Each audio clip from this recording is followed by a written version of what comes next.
Bismillaahi Raxmaani Raxiim. Assalaamu calaykum waraxmatullaahi tacaala wabarakaatuhu. Daawadayaal saaxiibayaal kusoo dhawaada cashirkanaga maanta wuxuu ku saabsan yahay barnaamijka MS Word-ka ee daaqadiisaan hore magacyada ay kala leedahay. Marka isaan kugu soo furanto daaqadan meeshaan u koreysan ka bilaabeynaa halkaas save-ta iyo auto save-ta ilaa carabka yarka laga soo gaaro. Intaas waxaa loo yaqaanaa Quick Access Toolbar. Halkan document 1 ay ku qoran tahay waxaa la dhahaa waa file name baa la dhahaa, waa halka faylka ama magaca warqadaas ciwaankeeda uu kasoo muuqanayo. Halkan waxaa la dhahaa searching, waa halka wax laga baaro. Tusaale ahaan haddii halkan aad ku qorto cali xasan jaamac haddaad ku qorto oo kale tusaale oo isku daydo inaad soo hesho saddexdaas magac mid ka mid ah. Tusaale ahaan jaamac aan raadineynaa, markii wuxuu kuu sheegayaa inuu natiijo soo helo hal ah oo jaamac ah uu ku jiro. Marka saasaa looga baartaa markii warqad dheer oo waxyaabo badan ku qoran yihiin mid wax ka mid ah aad ka dhex raadinayso. Lugtaan kaloo dheer oo buluugga ahna waxaa la dhahaa title bar baa la dhahaa. Calaamadan waxaa la dhahaa ribbon display option. Calaamadan minuska iyo midaan iyo closetaas intaas waxaa la isku dhahaa caption buttons ama window control ayaa la dhahaa. Waa halka daaqadan haddii aad tan oo kale saan dhahdo saasay noqonaysaa, way yaraanaysaa iyo haddana way weyneyn kartaa. Maximize iyo minimize baa ku jiro.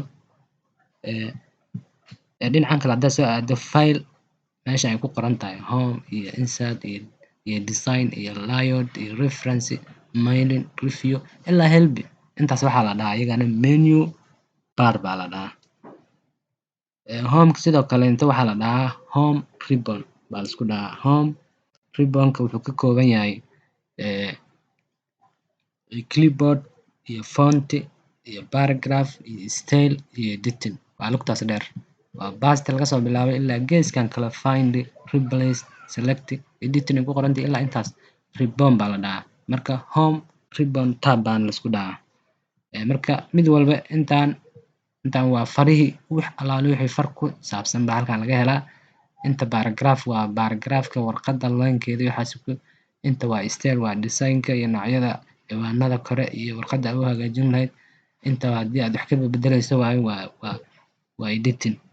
Halkan waa mastarad, midaan aad ujeedo waa mastarad, midaan kalena waa mastarad. Halkan joogga ah halkaanay ka bilaabataa, halkaanay ka xirantaa. Hoos haddaad soo aadana hoostaan hoose haddana way ka xirantaa. Waa aragteen warqadaha markii aad soo buuxiso warqadda oo kale waxay banaysaa xig yar oo meesha u dambeysa. Marka waxay u banaynaysana waxaa waaye waa halkaas ka calaamadeysan tahay mastarad ayaa halkaas ka xirayso. Hoos haddaan usii soconno meeshan body-ga ee warqadda dhexdeeda waxaa la dhahaa document area ayaa la dhahaa, waa halka wax lagu qorto. Lugtaan yarta oo cad waa halka warqadda marna kor looga qaado marna hoos loogu soo dhigo. Saas marna hoos u soo dhigaysaa scroll bar baa la dhahaa. Saddexdaan hoose calaamadood ee minusta iyo plusta zoom panel baa la dhahaa.